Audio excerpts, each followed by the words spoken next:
Irmãos, é muito bom estar aqui. Última vez que eu pude, pelo menos ver alguns de vocês, foi no 7º aniversário da Igreja Presbiteriana Redenção, né?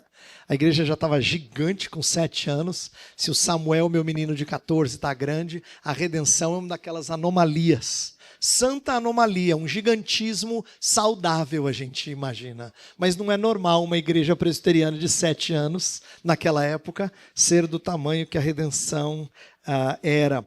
E agora, prestes a dar à luz a uma filha, o que me empolga muito. Então, de fato, esse é um ponto ainda mais doce de conexão entre as nossas igrejas. E eu estou muito feliz de ouvir essa notícia. Eu quero convidar você a abrir a sua Bíblia em Colossenses capítulo 3. E antes da gente ler o texto, eu vou te explicar algo sobre hoje à noite, em especial. Nos outros dias vai ficar mais claro o que eu vou falar. É assim, eu tenho 4 palestras, na verdade 3 palestras e a mensagem do domingo, quando nós teremos culto aqui ao Senhor, não é? Mas nesses 4 eu vou fazer uma sequência em Colossenses 3. As próximas 3 mensagens estão muito ligadas a um retiro de família, de casais específico. Amanhã de manhã a gente vai falar sobre Colossenses 3, 18 e 19, que é sobre o relacionamento do marido e da mulher. No outro dia, na sexta-feira, no sábado de manhã, a gente vai falar sobre a relação entre pais e filhos, então um outro aspecto da vida familiar que tem a ver com um retiro como esse. E no domingo eu vou falar sobre servos e senhores. Eu vou fazer algumas aplicações para trabalho e para a vida cristã de uma maneira geral. Então, as outras 3 mensagens, a última nem tanto, mas elas em geral elas parecem bastante com encontro de casais, com um evento como esse. Mas a de hoje é meio anômala.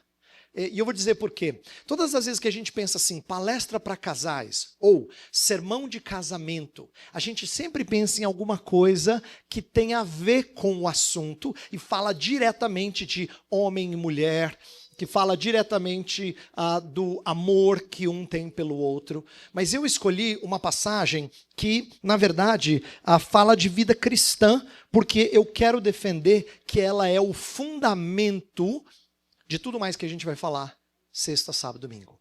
Tá? Então, a palestra de hoje é sobre vida cristã. Mas eu gosto sempre de lembrar que se encontro de casais é para falar de homem e mulher em alguns dos pontos que a Bíblia fala, sempre a mesma coisa, a gente vai deixar de ver a riqueza da vida cristã aplicada à vida do casal. Então, eu quero que a mensagem de hoje seja aquela que eu vou dizer assim, lembra que eu falei na quinta-feira? Então, lembra que eu falei na quinta-feira? Porque ela é o fundamento da vida cristã. A gente vai falar sobre Cristo, a sua pessoa, a sua obra, a nossa união com Ele como a base de tudo mais que a gente vive, tanto no casamento, quanto com os nossos filhos, no nosso trabalho, servindo pessoas. Cristo é o fundamento de toda a vida. Então, tendo feito essa introdução, eu quero que você acompanhe a leitura que eu vou fazer dos versos 1 a 17. Colossenses 3, de 1 a 17. Diz assim a palavra do Santo Deus. Portanto, se fostes ressuscitados juntamente com Cristo, buscai as coisas lá do alto onde Cristo vive, assentado à direita de Deus. Pensai nas coisas lá do alto, não nas que são aqui da terra, porque morrestes, e a vossa vida está oculta juntamente com Cristo em Deus. Quando Cristo, que é a nossa vida, se manifestar, então vós também sereis manifestados com Ele, em glória. Fazei, pois, morrer a vossa natureza terrena, prostituição, impureza, paixão lascívia, desejo maligno e a avareza, que é idolatria. Por estas coisas é que vem a ira de Deus sobre os filhos da desobediência. Ora, nessas mesmas coisas andastes vós também noutro tempo, quando vivíeis nelas. Agora, porém, despojai-vos igualmente de tudo isto: ira, indignação, maldade, maledicência, linguagem obscena do vosso falar. Não mintais uns aos outros, uma vez que vos despistes o velho homem com seus feitos e vos revestistes do novo homem que se refaz para o pleno conhecimento, segundo a imagem daquele que o criou, no qual não pode haver nem grego, nem judeu, circuncisão, nem incircuncisão, bárbaro, cita, escravo, livre, porém Cristo é tudo em todos. Revesti-vos, pois, como eleitos de Deus, santos e amados, de ternos afetos de misericórdia, de bondade, de humildade, de mansidão, de longanimidade. Suportai-vos uns aos outros, perdoai-vos mutuamente, caso alguém tenha motivo de queixa contra outrem. Assim como o Senhor vos perdoou, assim também perdoai vós. Acima de tudo isto, porém, esteja o amor, que é o vínculo da perfeição. Seja a paz de Cristo o árbitro em vosso coração, a qual também fostes chamados em um só corpo. E sede agradecidos. Habite ricamente em vós a palavra de Cristo, instruí-vos e aconselhai-vos mutuamente em toda a sabedoria, louvando a Deus com salmos, hinos e cânticos espirituais, com gratidão em vosso coração. E tudo o que fizerdes, seja em palavra, seja em ação, fazei-o em nome do Senhor Jesus, dando por ele graças a Deus Pai. Até aqui a palavra do Senhor. Colossenses é uma carta encharcada com Cristo Jesus, ou encharcada de Cristo Jesus. Isto é, ele aparece em todo lugar e ele ganha proeminência de forma singular. Por isso que eu não podia deixar de falar de Cristo como o fundamento de toda a vida. No trecho que eu não li de Colossenses, fica muito claro como Cristo é supremo e suficiente para toda a vida cristã. Capítulos 1 e 2 falam muito disso, principalmente o capítulo 1, quando fala que ele é a imagem do Deus invisível, o primogênito da criação, nele tudo subsiste, todas as coisas foram feitas por intermédio dele, ele também é o primogênito dentre os mortos, o cabeça do corpo que é a igreja, ele reconciliou com Deus todas as coisas.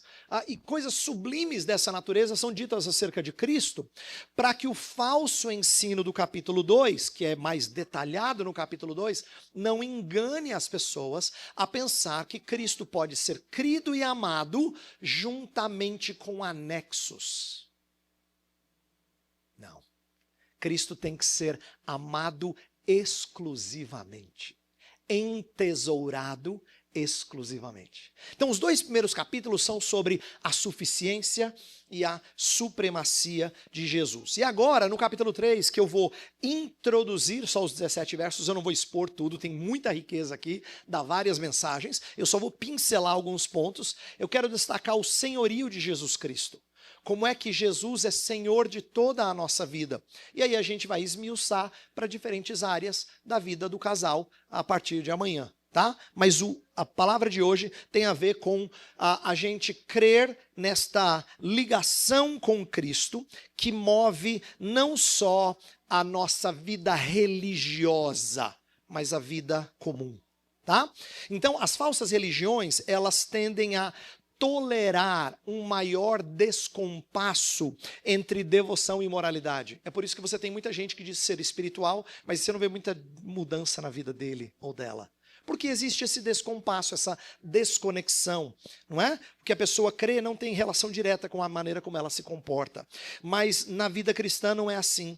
Paulo vai deixar muito claro que um proceder condizente com o nosso relacionamento com Cristo é insubstituível, é inegociável. Tá? E Colossenses vai falar disso. Inclusive, eu comecei um trecho que, na verdade, é uma transição.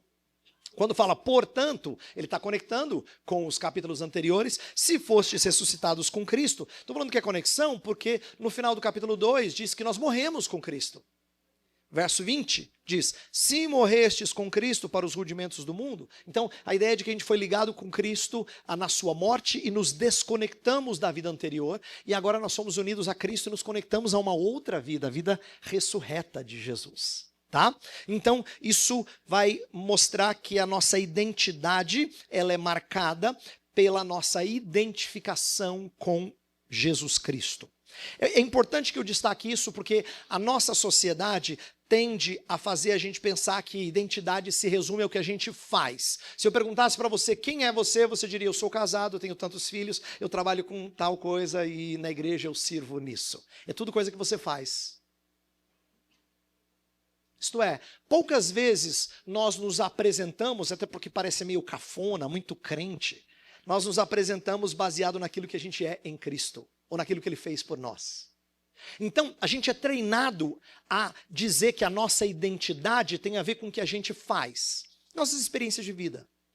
Conta a sua história. Aí você vai contar a sua história e falar, me casei com tantos anos, tivemos tais filhos, né? Estudei assim, depois eu entrei nessa empresa e tal. Então, aqui a nossa identidade com Cristo ela é marcada de tal forma que acontecimentos na vida de Jesus são aplicados à nossa história pessoal. Veja, se eu perguntasse assim, mas você acredita que Jesus morreu na cruz? Você fala, claro. Você acredita que Jesus ressuscitou para a sua salvação? É claro. Mas eles são acontecimentos lá atrás, há 2000 anos. Não é isso que Paulo está falando aqui. Ele está trazendo acontecimentos da história para dizer que isso marca a sua história. Você morreu e ressurgiu. Então, eles são acontecimentos pessoais. Paulo quer nos ensinar que a nossa identidade está calcada naquilo que Deus faz, não naquilo que nós nos esforçamos por realizar. Inclusive, essa é uma coisa muito interessante que a gente precisa aprender da vida cristã como contracultural. É que o cristão, diferente do mundo, ele vai dizer assim, a minha identidade eu não construí, eu recebi.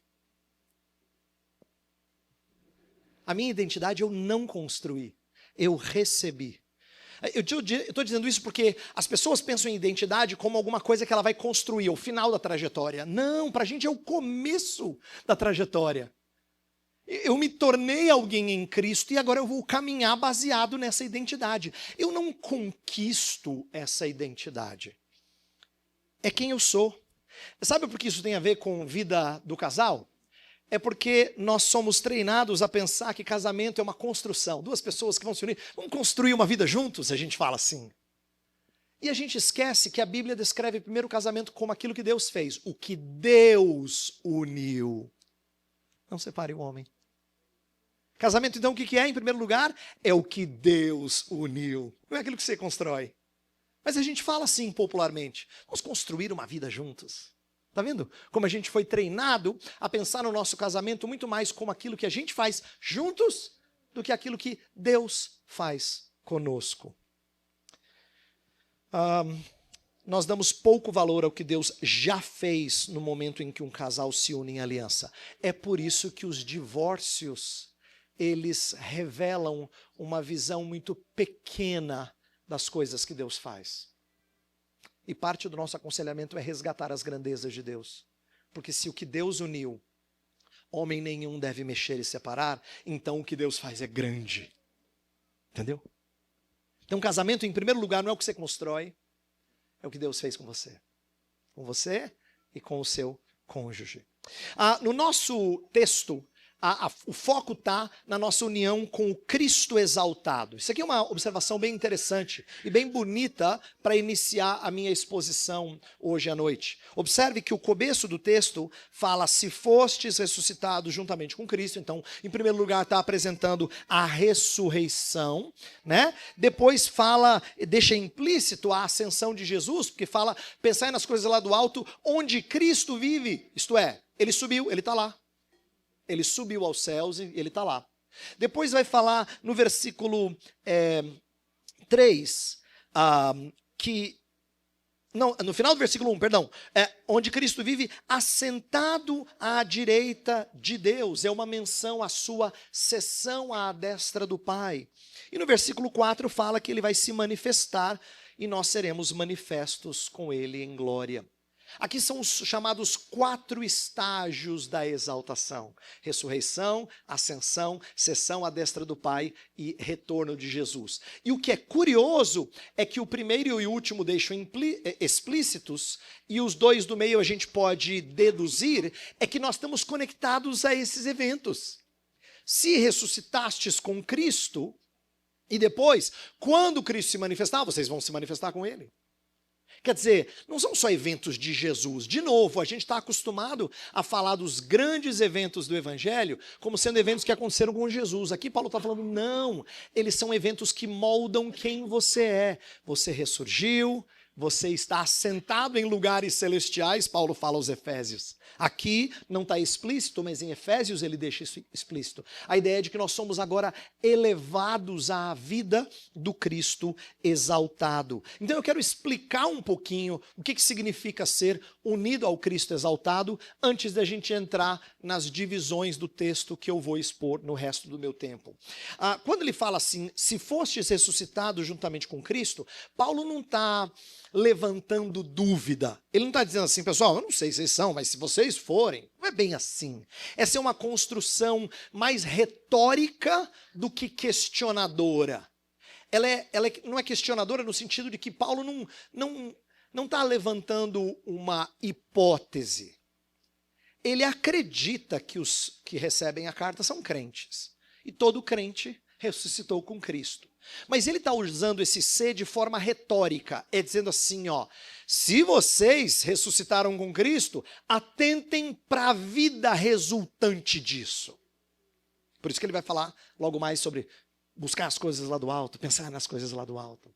Então esse se aqui tem um efeito retórico, para levá-los a pensar e buscar as coisas do alto como um resultado necessário.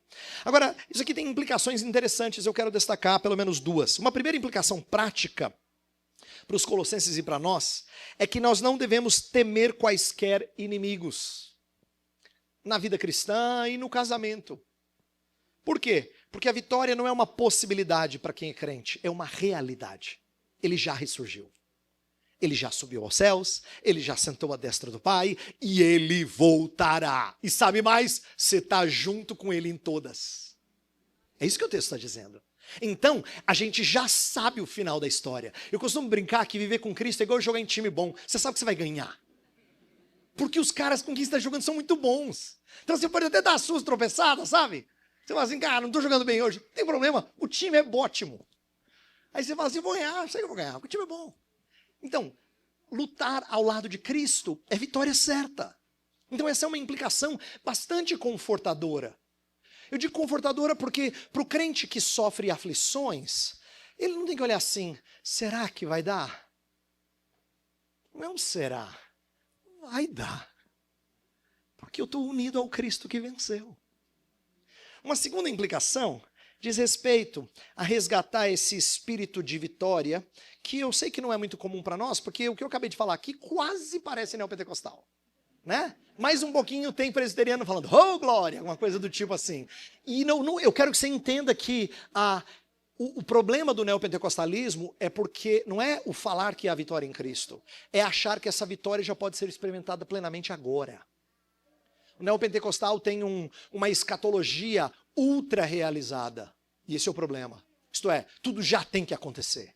Esse é o problema. Não é que haja vitória em Cristo. Existe vitória em Cristo. Mas não do jeito que eles ensinam. Então, o que eu quero resgatar aqui é a importância da gente entender que eu não preciso não querer parecer neopentecostal e deixar de falar de vitória. Eu tenho que falar de vitória, mas da maneira correta. Então, deixa eu dar um exemplo bem simples. Nós falamos muito do Cristo crucificado. Quando você pensa em evangelização, a primeira frase que vem à cabeça das pessoas é Jesus morreu na cruz para te salvar. Ninguém fala assim, e ressuscitou também. Parece que não tem essa parte da pregação. O que isso revela é que a ressurreição parece assim, aquele adendo legal. Aquele toquezinho que dá um charme, mas o bom é que ele morreu. Morrer é o principal. Não, na Escritura elas são como dois lados da mesma moeda. Até porque cruz sem túmulo vazio é desesperador. Desesperador. Então nossa vida não é só de morte. Inclusive a razão pela qual a gente tem que estar disposto a morrer por Cristo é porque a gente sabe que a gente vence quando a gente morre. Senão seria desesperador. Paulo diz que se Jesus não ressuscitou, nossa vida é infeliz. Então a ressurreição é crucial. A vitória de Cristo é crucial para a vida cristã.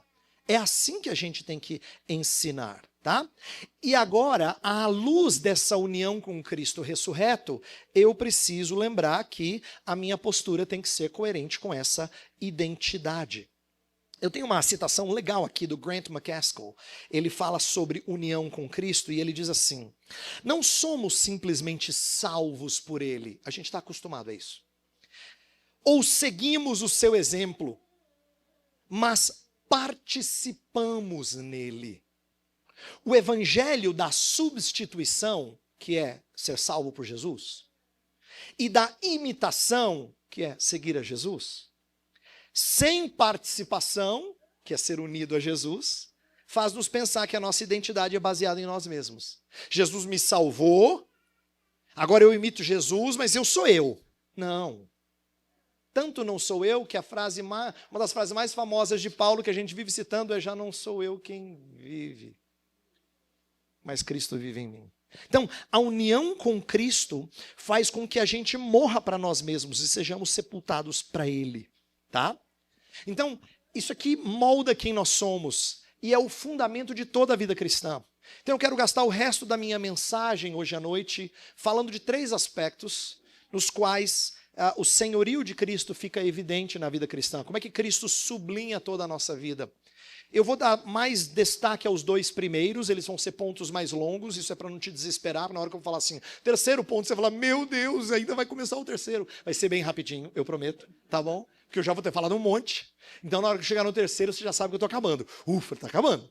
Tá? Eu vou falar só um pouquinho, porque o terceiro, na verdade, vai ser uma espécie de preparação para as mensagens a partir de amanhã. Tá? Então, o que a gente vai olhar aqui? Primeiro, nós vamos ver como a mente de Cristo é norteadora de uma nova vida. Nós recebemos a mente de Cristo, nós temos que pensar de acordo com as coisas que agora são identificadas com Cristo, as coisas lá do alto. Então, a mente de Cristo é norteadora de uma nova vida. Depois, a gente vai olhar para a unidade de Cristo estabelecendo relacionamentos interpessoais. A unidade de Cristo é que norteia, é que dá a régua para os nossos relacionamentos interpessoais. E por último, a gente vai fechar com a autoridade de Cristo, que nos permite agir em nome dele. Tá? Então, quando eu for falando de cada um desses pontos, eu vou dar os versos onde eu estou procurando e achando isso principalmente. Tá bom? O objetivo dessa primeira mensagem é mostrar como Cristo é o fundamento de toda a vida familiar, inclusive, que a gente vai ver nas 3 palestras seguintes. Então vamos começar com a mente de Cristo e eu vou focar aqui nos versos 1 e 2, principalmente, mas de 1 a 4 de uma maneira geral. Tá? Então, veja que tudo que vai acontecer depois, a partir do versículo 5, está calcado nessa mudança de vida à medida que a gente for ressuscitado em Jesus. Quando ele fala, por exemplo, verso 5, fazei, pois, morrer a vossa natureza terrena, porque não combina você ressuscitado com Cristo vivendo de acordo com as obras da carne. No versículo 9 e 10 fala que vocês se despiram do velho homem, revestiram do novo homem por causa da mudança de identidade. Né? Depois, versículo 12 fala do que a gente tem que revestir. De ternos afetos de misericórdia, bondade, humildade, mansidão, longanimidade. Então, assim, todas as orientações sequenciais do texto têm a ver com essa mudança de identidade e uma nova maneira de pensar. Isso aqui é muito importante para uma sociedade que defende liberdade autônoma. Nossa sociedade fala muito de uma liberdade sem limites, onde eu pertenço a mim mesmo e eu faço o que eu bem quero. Eu sou responsável por viver a minha vida com o propósito que eu defini, eu construo a minha identidade, eu interpreto os eventos, inclusive uma palavra bem popular nos últimos anos é ressignificar as coisas. Engraçado, né? Porque significa que o significado não está embutido mais nas realidades, eu é que dou significado a elas. Então as pessoas ressignificam experiências e fatos, inclusive a própria escritura, de acordo com o seu interesse. Se eu pertenço a mim mesmo, eu sou o único que pode estabelecer limites sobre quem eu sou e o que eu posso fazer. É por isso que os filmes e animações da Disney, por exemplo, são uma repetição da mesma história de autodescobrimento. Olha como essa temática permeia praticamente toda a animação. Veja só. Um protagonista deseja saber quem ele realmente é. Ele descobre o seu self mais autêntico. E para isso ele precisa descartar as expectativas da sua família e da sociedade para trilhar o seu próprio caminho. Pega a animação que for e você vai ver que é sempre a mesma história. Sempre a mesma história. Essa narrativa permeia a nossa sociedade e, de maneira especial, o mundo do entretenimento. É um anseio por autodescoberta que vale para o adolescente experimentando a puberdade, vale para o jovem adentrando o mercado de trabalho, vale para o adulto que sente a crise de meia-idade. Um autor chamado Alan Noble, ele destaca que o fardo dessa premissa individualista tem trazido muitos males à nossa sociedade. Por exemplo, as mulheres experimentam às vezes o dilema entre ser dona de casa e ser taxado de pouco útil, ou a tentativa de encontrar sentido num trabalho que nos sobrecarrega. O que você? Né? E tentar fazer as duas coisas em última análise, parece falhar. A competitividade e a autocobrança têm gerado muitos burnouts. O anseio de viver a vida plenamente gera desapontamento. Você quer intensidade, quer sempre pleno, sempre intensidade. Isso gera muito descontentamento. Ironicamente, esse mundo apresenta um binômio contraditório. Eu quero ser autônomo, isto é, eu resolvo a minha vida, mas eu quero reconhecimento para eu me sentir seguro. Olha que coisa esquisita. Tipo assim, não fala para mim como eu tenho que ser, mas eu queria que você apreciasse quem eu sou. Mas é assim, presta atenção em como esses dois aspectos são prezados nesse mundo. É liberdade por um lado, autonomia, mas é reconhecimento por outro. E por isso nossa sociedade é tão estranhamente contraditória. Quando Paulo então está falando sobre pensar nas coisas lá do alto, buscar as coisas lá do alto, ele está apresentando um contraponto à vida terrena, tá? A vida de valores baixos.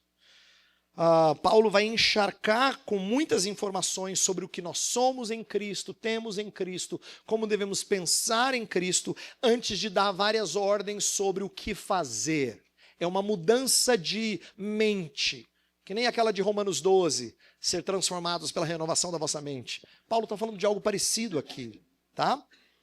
Eu acredito que buscar e pensar, que estão lá no finalzinho do verso 1 e 2, buscai as coisas lá do alto, onde Cristo vive, assentado à direita de Deus. Pensai nas coisas lá do alto, não nas que são aqui da terra. Não são duas coisas exatamente distintas. Na minha opinião, elas são um par que se complementa. Tá?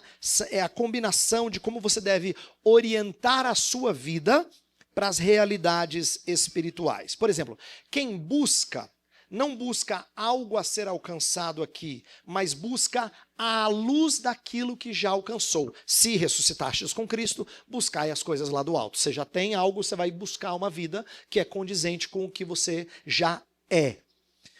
Buscar, então, significa conduzir a vida em conformidade com os novos tesouros, as coisas lá do alto, tá? Essa busca deve ser assídua e intensa, pois o tempo verbal indica um processo contínuo. A ideia de buscar não é algo que você busca uma vez, você busca constantemente, você busca diariamente. E eu creio que o pensar, ele complementa no sentido de dirigir a sua mente para essas coisas. Né? Torna toda atividade mental cativa de um ambiente mais sublime, as coisas lá do alto. Nosso desapego para com as coisas que são aqui da terra tem a ver com entender a identidade de peregrino. Né? O peregrino é aquela pessoa que sabe que está de passagem. É diferente do residente. O residente quer fincar pé ali. O peregrino não. Ele fala, não adianta, eu não vou ficar aqui muito tempo. Então eu estou de passagem. Ele não se apega às coisas da terra. Paulo não está sendo contrário nessa mudança de mentalidade. Ele não está sendo contrário aos deleites das coisas do mundo criado, tá? Ele não está dizendo assim, não curta cachoeiras, que são daqui da terra. Curta os tesouros celestiais. Não está falando isso. Não está falando que você não deve amar pôr do sol. Ou que você não deva curtir o verde da natureza. Não é isso, não tem a ver com isso. Tá? Ele sabe que tem coisas belas, não é uma espiritualidade docética que a gente fala, que é imaterial, que não gosta de nada que seja palpável, sensível.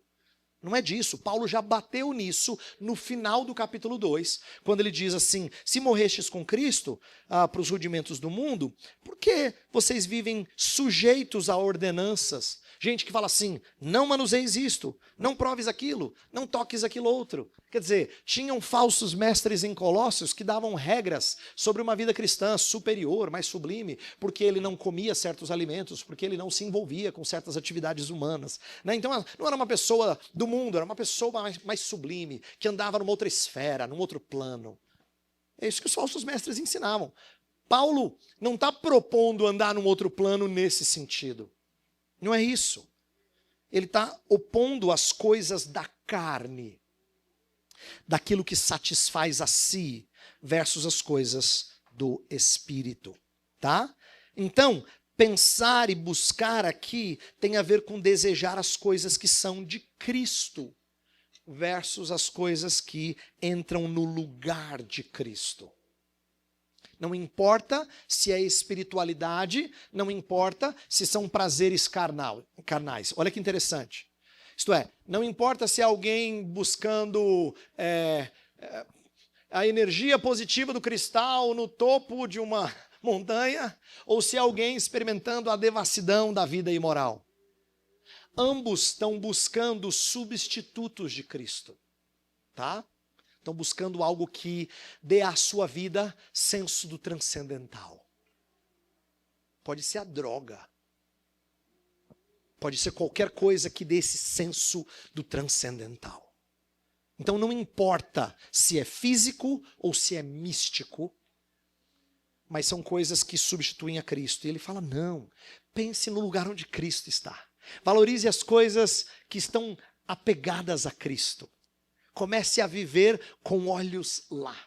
Busque as coisas do alto. Pense nas coisas do alto. É igual a dica de Paulo em Filipenses 4:8. Você lembra dessa passagem? Finalmente, irmãos, tudo que é verdadeiro, tudo que é respeitável, tudo que é justo, tudo que é puro, tudo que é amável, tudo que é de boa fama, se alguma virtude há, se algum louvor existe, seja isso que ocupe o vosso pensamento.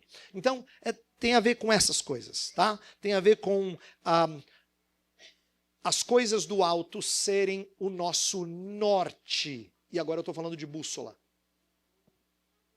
Você entende o princípio da bússola. Você vira para cá e o norte fica ali, ó. Você vira para cá e ela fala, não, é ali, ó, o norte é ali, ó. Então, para onde você vai? Para o norte. As coisas do alto são o nosso norte, tá? Deixa eu exemplificar o que é uma mudança de mentalidade. Só exemplificar amanhã, depois e no domingo a gente vai ver isso mais profundamente. A gente tem que aprender a pensar casamento, educação de filhos, trabalho à luz da nossa vocação em Cristo. Isso significa que a gente valoriza as coisas do alto, não as que são da terra. Exemplo, casamento não é primordialmente uma satisfação de necessidades emocionais e físicas. Não tem a ver com realização dos meus sonhos e o meu desejo de ter um companheiro para a vida. Embora isso seja bom, isso é pequeno. Ímpios também buscam casamento por essa razão. Mas cristãos têm que entender que casamentos são espelho de um amor mais sublime. Isso é buscar as coisas lá do alto. É pensar nas coisas lá do alto. Educar filhos não é treinar seres humanos para serem bem-sucedidos na vida adulta. Olha quanto dinheiro e tempo você gasta para treiná-los a serem adultos responsáveis, serem adultos bem-sucedidos, a vencerem na vida, a entenderem os valores, para viverem de maneira correta nesta vida. Não é sobre isso, principalmente. Ímpios também fazem isso. Mas pensar nas coisas lá do alto é aprender que treinar filhos é treiná-los a perder a vida por amor a Cristo. Isto é, a considerar quais as coisas mais sublimes, pelas quais vale a pena perder outras. Isso é educar filhos. Trabalho não tem a ver com subir na carreira e fazer dinheiro para uma vida confortável à minha família. Significa ser útil no reino, servindo aos propósitos de outro patrão. Então eu estou apenas exemplificando áreas que a gente tem que pensar a partir das coisas lá do alto. Tá bom? Então, uma nova mentalidade. É isso que o texto de Colossenses 3 nos ensina. Segundo ponto é a unidade de Cristo. A unidade de Cristo. Vamos falar dela, tem muita coisa legal para aprender sobre a unidade de Cristo. A partir do versículo 11, fala que em Cristo não pode haver nem grego, nem judeu, nem circuncisão, nem incircuncisão, bárbaro, cita, escravo, livre, porém Cristo é tudo em todos. A ideia aqui, Paulo está tratando de pecados da ira, que causam divisão, né? Maledicência, facções, tudo mais. E aí ele entra na união que nós temos em Cristo, que nos satisfaz e molda os nossos relacionamentos. Olha só, em Cristo todos somos iguais. Paulo vai lidar com muitas divisões nesse texto aqui, no verso 11, que eram valorizadas e aceitas no mundo antigo. Por exemplo, o mundo antigo estava repleto de estratificações sociais, onde o grego dividia o mundo entre os civilizados e os bárbaros. O conceito do bárbaro vem da cultura grega, é todo mundo que não é civilizado como ele. Então o grego dividia o mundo assim. Temos nós, os gregos, e tem os outros, os bárbaros. Os judeus não eram muito diferentes. O judeu também olhava para a cultura, para as outras culturas como os gentios. Nós somos o judeu, o povo escolhido de Deus, e eles são os gentios, não é? Então havia também essa divisão entre os circuncisos e os incircuncisos. E embora os gregos se gabassem da sua rica cultura, não há diferença entre grego e judeu, é isso que Paulo vai dizer. E embora o judeu desse muito valor às práticas cerimoniais, não há diferença entre circuncisão e incircuncisão. Então, embora o grego considerasse os que não falam grego, os não civilizados bárbaros, em Cristo não existe essa diferença. Nem mesmo o cita, que é uma classe escrava, que é muito zombada na literatura grega como os mais bárbaros que existem, os mais incultos, até eles não devem ser discriminados no corpo de Cristo.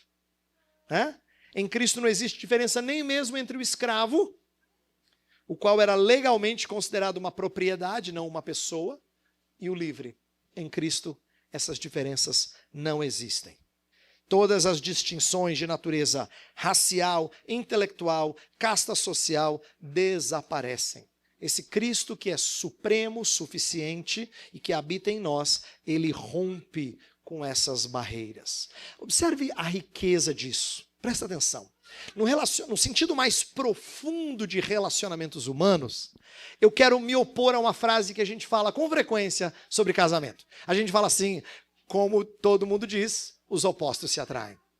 A gente fala isso com frequência, né? A gente quer dizer assim, pessoas diferentes se acham interessantes. Eu quero contestar isso e eu vou mostrar como. Pessoas diferentes admiram sim o que os outros têm e que ela não tem. É admirável você ver coisas e você fala assim, até gostaria de ser assim, mas eu não sou. Então ela é para mim. Ou vice-versa, ele é para mim. Nesse sentido, a gente de personalidade diferente fica cativado um pelo outro. Mas isso não é prova de que opostos se atraem de verdade. Observa como a gente faz amizade com pessoas que possuem pontos em comum conosco. E nós nos juntamos com pessoas que atendem os nossos gostos e expectativas. Quando você procurou o seu cônjuge, você encontrou alguém que cativava você. Portanto, ele agradou você. Ela agradou você. Então, não é verdade que o amor entre um homem e uma mulher, simplesmente, eu vou chamá-lo de amor natural, consegue fazer mágica em juntar pessoas diferentes. Eu acho que o Evangelho ensina pra gente que o amor de Cristo, ele é tremendamente poderoso para unir pessoas muito distintas. Ele sim consegue fazer coisas extraordinárias. Por quê? Primeiro, porque Deus já tem um gosto por porcaria. Deus prova o seu próprio amor para conosco pelo fato de ter Cristo morrido por nós, sendo nós ainda pecadores. Como é que um santo vai amar pecador? É porque ele soberanamente consegue amar opostos dele. Gente muito diferente dele. Pecadores ofensivos a ele. O amor de Deus atrai opostos. Com amor eterno eu te amei e com benignidade te atraí. O amor de Deus consegue fazer isso. E ele não só ama a gente enquanto pecador, mas ele é capaz de transformar ex-inimigos em servos do reino dele. O que é extraordinário. A gente odiava ele, agora a gente fala assim, quero te servir, Senhor. Pensa, eu amo a história do Gerazeno. Gerazeno é possuído por legião de demônios. O que está nele odeia a Cristo. Os que estão nele odeiam a Cristo. Então ele representa toda a humanidade desfigurada e horrorosa, cativa do inimigo. De repente Jesus o liberta, ele quer dedicar a vida dele a Jesus. Como é que pode? Alguém que antes causa terror nas pessoas, que é tudo de feiura e contra Cristo, agora quer ser servo dele. É isso que acontece com gente remida. Não é? O amor dele consegue transformar opostos em gente que o ama. E é por causa disso que o amor de Cristo pode nos unir como corpo. A ponto de Paulo falar assim, cada um considere o outro superior a si mesmo. por causa do corpo de Cristo. Então, meu ponto é dizer que se Jesus Cristo é quem une de tal forma que Cristo é tudo em todos, o que deve segurar o meu casamento não é que nós somos diferentes e um completa o outro. Isso é bonitinho, isso é frase de Jerry Maguire. Quem lembra do filme?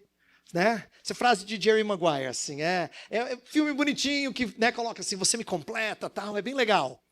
Mas o mundo tem essas belezas. Porque o mundo pensa que eu sou uma peça assim, você é uma peça assim, encaixa e dá certinho, a gente vai viver uma vida maravilhosa.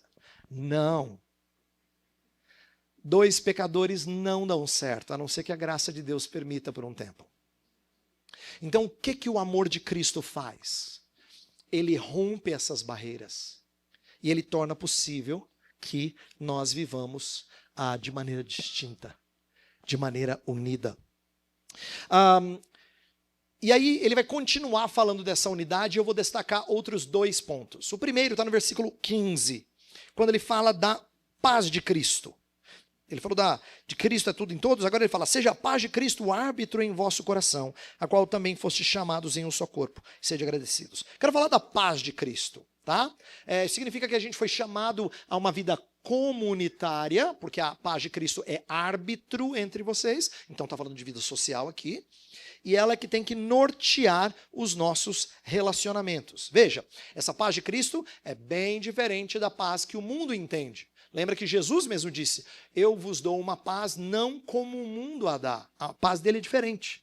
Se ele disse isso, então um dos esforços que a gente tem que fazer é explicar a paz de Cristo de maneira diferente do que o mundo explica a paz. E eu quero exemplificar como é que ela é diferente. Primeira coisa, ela não é uma paz particular ou subjetiva. Não tem a ver com eu estar em paz comigo mesmo. Sabe quando as pessoas falam assim? Eu estou em paz, estou tranquilo, consciência tranquila. Não tem nada a ver com isso. Porque não é individual, ele é comunitário. O texto fala, seja a paz de Cristo, o árbitro em vosso coração, que vocês foram chamados em um só corpo. Tem a ver com vida conjunta com outros. Então não tem a ver com a sua particularidade, você e Deus, como a gente fala. Não tem a ver com isso, tá? Tem a ver com um aspecto social da paz. Um corpo precisa que as partes ajam de forma harmoniosa para que haja saúde. Inclusive, eu tenho usado essa ilustração porque eu acho que ela é muito interessante. Por que que ser parte do corpo é significativo e para que a gente tenha paz? Porque quando o corpo briga com outra parte do corpo, a gente tem doença autoimune. Né? Então, ser parte do corpo significa que ele tem que gerenciar as diferentes partes pela paz de Cristo. A motivação de sermos parte do corpo é que a paz deva ser dominante nos nossos relacionamentos. Então, não é uma paz individual, interna. Não é assim... Estou em paz, Deus me deu essa paz, orei, estou em paz. Não tem nada a ver com essa tranquilidade que o crente às vezes considera espiritual. Né? Inclusive, às vezes ela é tão perigosa que você vai confrontar alguém e fala assim, fulano, você já pensou nisso? Eu falo, já pensei, presbítero, estou em paz. Já falei com Deus, estou em paz. Nossa, está em paz, então está resolvido, né? Então vamos embora para de conversar, porque você está em paz. As pessoas falam como se fosse assim, tribunal último. Estou em paz, entendeu? Minha consciência, pastor, tranquilo, né? Não acusa nada. Estou em paz. Então não tem nada a ver com isso. Porque esse sentimento subjetivo, ele usa a si como referencial, como sendo aquele que observou bem os ditames e a fala de Deus. Né? Essa pessoa pode sentir paz porque a consciência dela está cauterizada para a necessidade de buscar reconciliação, por exemplo. Ou ela pode ser ignorante biblicamente e acaba sendo enganada. Então, quando o texto está falando de paz, o que ele está falando não é de algo subjetivo, mas de algo objetivo. Objetivo. Quando eu falo objetivo, significa aquilo que Cristo fez, que transforma o meu relacionamento, quer eu sinta essa transformação, quer não. É uma mudança objetiva, que muda a forma como eu devo me relacionar com o outro. Então, presta atenção em como isso é prático. Imagina você, de agora em diante, assim, eu tenho que tratar o meu irmão, não baseado no desempenho dele para comigo, mas baseado naquilo que Cristo fez por ele. Isso muda a forma como a gente se relaciona com os nossos cônjuges, com os nossos filhos, com os nossos pais, com os nossos parentes em geral, com os nossos chefes ou funcionários. Se nós estamos junto de pessoas que são alcançadas por Cristo, então é muito significativo que elas não conquistem o meu apreço pela performance. Que elas conquistem o meu apreço por aquilo que Jesus fez por ela. Isto é, eu tenho apreço por ela porque ela é preciosa para Cristo. Então eu tenho apreço por ela. Eu costumo dizer que isso é ser amado por tabela. Né? Quando eu era pequeno e eu ia visitar alguns lugares onde o meu pai, como pastor, era conhecido, as pessoas descobriam: você é filho do reverendo Weber Carlos de Campos? Sim. O seu pai é uma pessoa preciosa. Tal. E eu já percebia que eu era amado por tabela. Não é? Sim, eu nem sabia quem eu era, podia ser um encrenca, mas eles gostavam de mim por quê? Porque gostavam do pai. Então, assim, ser amado por tabela é a mesma coisa. Eu quero que você entenda que se Cristo é o fundamento de toda a nossa vida, imagina a diferença que faz você amar as pessoas, não porque elas se portaram de forma a ganhar você. Porque, veja, esse amor não tem nada de extraordinário. Eu sei que a gente ama assim, sabe? Mas o mundo também sabe amar assim. Fala assim: eu gosto de você, você é uma pessoa do bem, viu? Depois que você fez por mim, cara, não tem nem como eu não gostar de você. É lógico, até gente descrente gosta assim. Mas quando você ama alguém porque ele é amado de Jesus, aí não é a performance dele que ganha o seu amor. É aquilo que ele é em Jesus Cristo. É a identidade dele ou dela. Então, é isso que eu quero que molde a gente, tá? A paz de Cristo tem a ver com isso. Não é ser uma pessoa pacífica. Eu costumo dizer que, inclusive, ser pacífica é uma pessoa normalmente que não quer encrenca. O pacífico é o sossegado. Isso não é uma virtude, tá na Escritura. Quando fala a paz de Cristo deve nortear e ser o árbitro nos corações. Não significa assim, aquela pessoa que não gosta de briga. Sabe aquela pessoa que fala manso assim? Você diz: meu Deus, esse quando morrer não vai cair. Sossegado, sabe assim? Não é isso. Não é isso. A pessoa pacífica, ela transmite a ideia de que ela é cheia do Espírito. Porque a gente confunde aspectos de personalidade com vida cristã. Tá? Então não tem a ver com aquela moleza assim, bem sossegada. Não é isso. O texto está falando sobre uma paz que julga no sentido de discernir. Ele resolve conflitos, ele suporta, ele assume ônus. Essa é a ideia do árbitro em nossos corações. Quando a paz de Cristo é árbitro, ela não é juiz no sentido legalista que critica e difama outros. Ela apazigua. Tá? Então isso muda a maneira como eu relaciono com os outros. Por exemplo, um dos versículos 13, especialmente verso 13, fala sobre suportar uns aos outros e perdoar uns aos outros. Perdoai-vos mutuamente. Então, fala de quando a gente tem fricções no relacionamento, como é que a gente se porta. Deus aqui 2 versos antes, ele está falando da nova vida em Cristo, 2 versos antes de falar da paz de Cristo, ele diz: olha, vocês têm que suportar um ao outro. Suportar aqui não é apoiar, é aguentar mesmo. Você fala assim: eu tenho que suportar. É nesse sentido de tolerar. Essa é a ideia aqui do contexto do verbo grego. Tá? Eu tenho que tolerar irmãos que me deixam desconfortáveis. Eu tenho que perdoar irmãos que me ofenderam. Isso é muito importante. Isso ilustra para a gente como é que a paz de Cristo se torna árbitro. Deixa eu ilustrar de maneira bem particular. Nunca apresente meias desculpas. Nunca coloque o outro como parcialmente culpado do teu pecado. Nós fazemos isso com frequência, não é? Aquele momento que você se exalta e aí a defesa imediata é dizer, desculpa, mas é que... Desculpa, mas é que significa que o seu desculpa foi embora, porque o mais importante é o mais é que. Aí você vai explicar o que aconteceu. Né? Nossa reação é de defesa. É de botar um escudo e não se colocar como falho.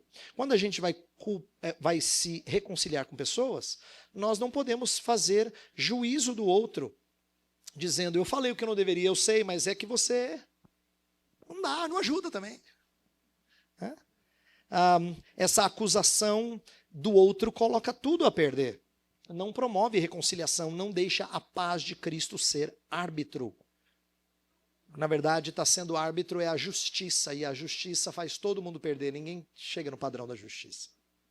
A paz de Cristo, ela reconcilia. Um outro exemplo, perdoe com base no que o outro fala, não baseado no nível de arrependimento genuíno que você acha que o outro teve. Sabe quando você fala assim, ele pediu perdão, mas eu não senti, pastor? Não senti. Sabe? Não senti. Não conectou. Né? Então a impressão que dá é que você agora é o leitor de corações. Você tem um raio-x espiritual e você consegue detectar, não se arrependeu. Não, 60% talvez, mas não daria nem isso. Né? Lembre-se que Jesus Cristo ensina para a gente que se um irmão for a você 7 vezes no mesmo dia e confessar 7 vezes o pecado, você deve perdoá-lo. Agora presta atenção, se alguém 7 vezes no mesmo dia cometeu o mesmo pecado para comigo, eu vou dizer, não, você está de brincadeira. Verdade, gente. Vamos ser bem práticos aqui. Jesus não está falando algo que é para você entender de maneira hipotética. É claro que Jesus aqui está falando de forma figurada, 7 vezes, ninguém vai perdoar 7 vezes. Ele não está fazendo isso. O que ele está ensinando para a gente? Que o perdão é baseado na confissão, não na nossa leitura do coração. Se ele confessou, você diz, está perdoado. Agora, isso é muito difícil, né? Porque a gente quer perdoar de verdade, se o outro se arrependeu de verdade. Mas perdão é uma promessa de tratar o outro baseado na admissão do seu erro. Não enquanto ele de fato está contristado. É uma promessa de que você vai tratá-lo assim. E eu quero te explicar por que isso é importante. Imagine as suas orações de confissão de pecado. Algumas delas você deve se lembrar como muito memoráveis. Tá? Algumas delas. São aquelas assim que você derramou o seu coração diante do Senhor. Você falou assim, Senhor, perdoe. Como é que eu pude fazer isso? Você chorou diante do Senhor, né? Você rasgou o seu coração. São aqueles momentos memoráveis. Mas eu tenho certeza que eles são poucos comparados com os dias da sua vida. Tá? Muitas vezes, seu pedido de perdão a Deus foi um pedido de perdão bem michuruca. Mas a Escritura não fala assim, se confessarmos os nossos pecados com muito choro e ranger de dentes, Ele é fiel e justo para nos perdoar os pecados. Não é assim que Ele fala. A Escritura não fala assim. A Escritura ensina a gente a confessar e a crer que o Senhor perdoa. É claro que o Senhor Deus conhece corações. Ele sabe que não é para perdoar aquele que é falso. Mas o perdão não é conquistado pelo tamanho da contrição. E eu quero que você entenda isso, porque isso vale para a sua vida cristã. Então isso tem que valer para os seus relacionamentos também. O perdão é baseado na confissão. E a gente promete, perdoado, meu irmão. Agora, isso é importante para você se relacionar com o seu cônjuge, para você se relacionar com os seus filhos, para você se relacionar com seus pais ou parentes que te irritam. Porque a gente gostaria que ele ou ela fosse extremamente contrito, para dizer, tá bom, vou liberar perdão agora. Mas não é assim que a Escritura ensina a gente a fazê-lo. Então, a paz de Cristo tem que ser árbitro, principalmente entre pessoas que temem a Deus. Tá? Por último, nesse segundo ponto aqui, o verso 16 fala da palavra de Cristo, que tem que habitar no coração, e ela gera instrução e aconselhamento mútuo em toda a sabedoria. Instrução e aconselhamento são resultados da palavra de Cristo residindo de maneira rica no nosso coração. instruir e aconselhar, então, brotam. São tanto os meios de comunicar a palavra, como brotam de um coração cheio da palavra. Interessante que ensino e aconselhamento, eles são, na verdade, dois aspectos complementares. É como se o primeiro fosse mais instrutivo, mais positivo, e o segundo fosse mais admoestador, mais negativo, confrontador. E é interessante que isso valha para a vida de discipulado. Então pense na vida do casal, em como nós somos bênção na vida do outro quando nós somos cheios da palavra. E que isso tenha que gerar duas coisas, e nós normalmente não gostamos de fazer uma delas. Às vezes você não faz nenhuma das duas, mas talvez você seja mais inclinado a fazer uma. É assim, ensinar é bem mais positivo. Admoestar ou aconselhar é mais corretivo.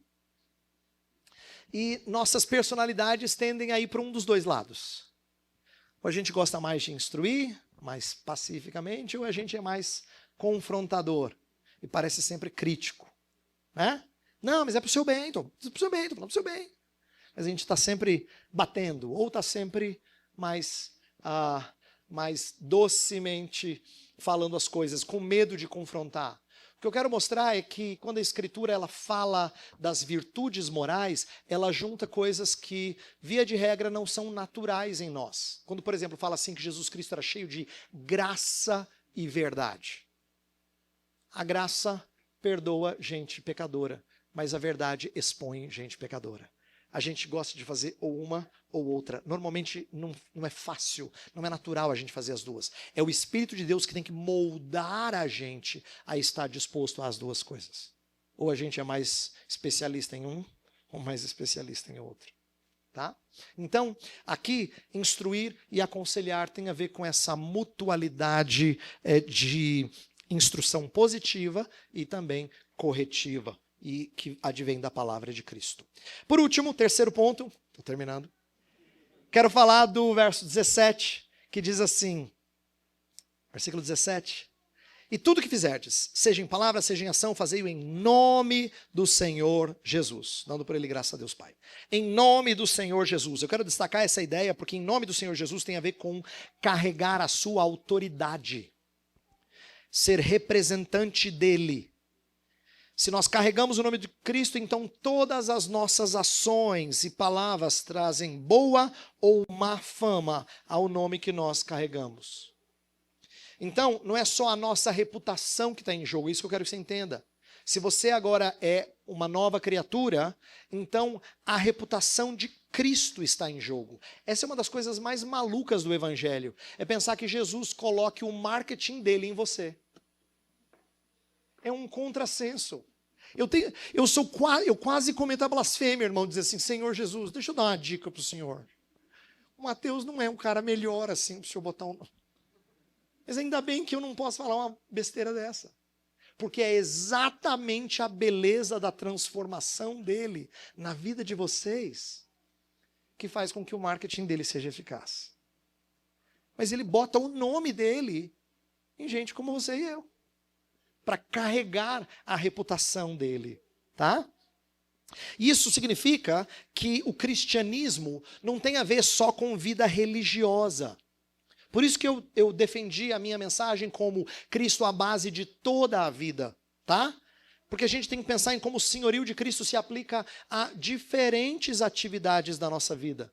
Então, amanhã a gente vai entrar nessa vida familiar. Primeiro no casamento, depois no relacionamento com filhos e, por último, no trabalho. Mas a ideia é tudo em nome de Cristo, carregando o nome de Cristo. Tá? Isso muda a forma como nós enxergamos os nossos relacionamentos familiares.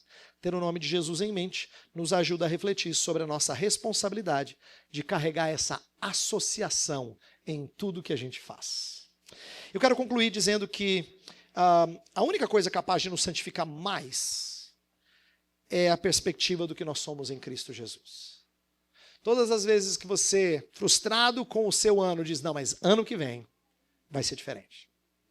Vou ler mais a Bíblia, vou orar mais, vou ser mais dedicado à minha família.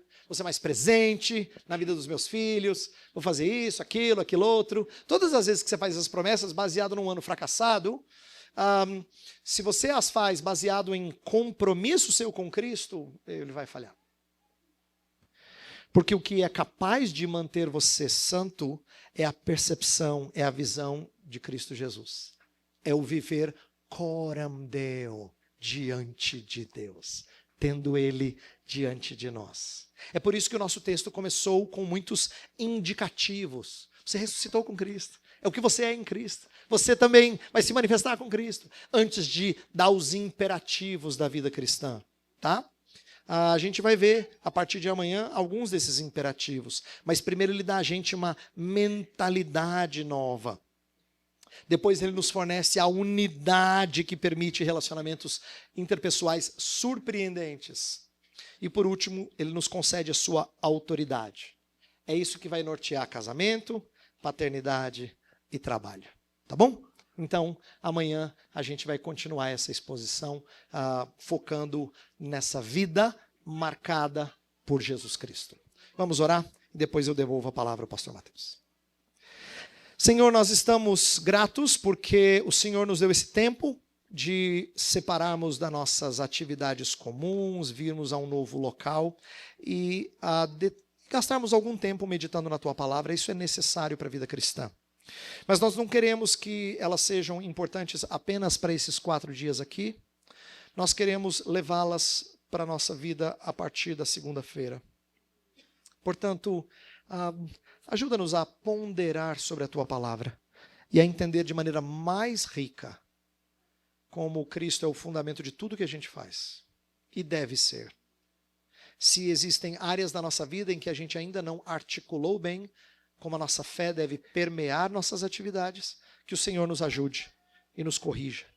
Abençoa-nos nos estudos, na diversão, no tempo juntos, nas conversas. Santifica os nossos lábios. Permita que não só o louvor, mas os nossos comentários uns aos outros sejam graciosos, edificantes. Nós oramos em nome de Cristo Jesus. Amém.